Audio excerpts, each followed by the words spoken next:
एकीकडे सर्वत्र स्थानिक स्वराज्य संस्थांच्या निवडणुकांची तयारी सुरू झालेली असतानाच तिकडे कोल्हापुरात राजकीय आखाडा चांगलाच तापलाय।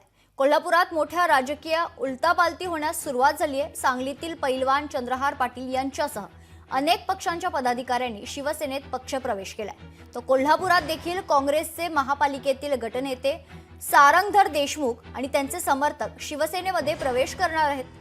मात्र जनता आमच्या सोबतच आहे, त्यामुळे कुठलेही राजकीय ऑपरेशन यशस्वी होणार नाही, असं सतेज पाटलांनी म्हटलंय। तर यावर कोल्हापूरचे पालकमंत्री प्रकाश आबिटकर आणि शिवसेनेचे नेते आमदार राजेश क्षीरसागर यांनी जोरदार प्रत्युत्तर दिलंय। निवडणुका आहेत, शिवसेनेचं संघटन अजून मजबूत करण्यासाठी आदरणीय एकनाथजी शिंदे साहेबांच्या नेतृत्वाखाली अनेक लोक अतिशय चांगल्या पद्धतीने समाजाचं काम करणारे सर्व राजकीय पदाधिकारी सर्व राज्यामध्ये अत्यंत उत्स्फूर्तपणे आमच्या सगळ्यांच्या बरोबर सहभागी होत आहेत। त्यामुळे साहजिकच ते संपूर्ण राज्यात जे आहे ते कोल्हापुरात आणि सांगलीसुद्धा असणार आहे। या सगळ्याचा उपयोग इतका चांगला होईल की उद्याच्या निवडणुकांमध्ये सुद्धा निश्चितपणे अतिशय भरीव कामगिरी करण्यासाठी शिवसेनेला त्याचा फायदा होईल। पण मुळात ह्याला ऑपरेशन टायगर कोण म्हणाले हा पहिला प्रश्न आहे।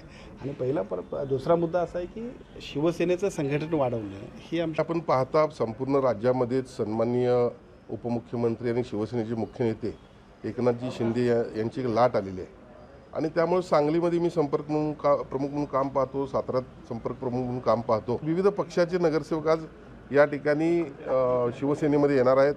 आणि खऱ्या अर्थानं जर पाहिलं तर एक प्रकारची लाट आलेली आहे। या स्थानिक स्वराज्य संस्थेमध्ये निश्चितपणे महायुतीचा भगवा या महापालिकेवर पहिल्यांदा फडकवल्याशिवाय आम्ही स्वस्थ बसणार नाही। ऑपरेशन टायगर वगैरे असं असत नाही।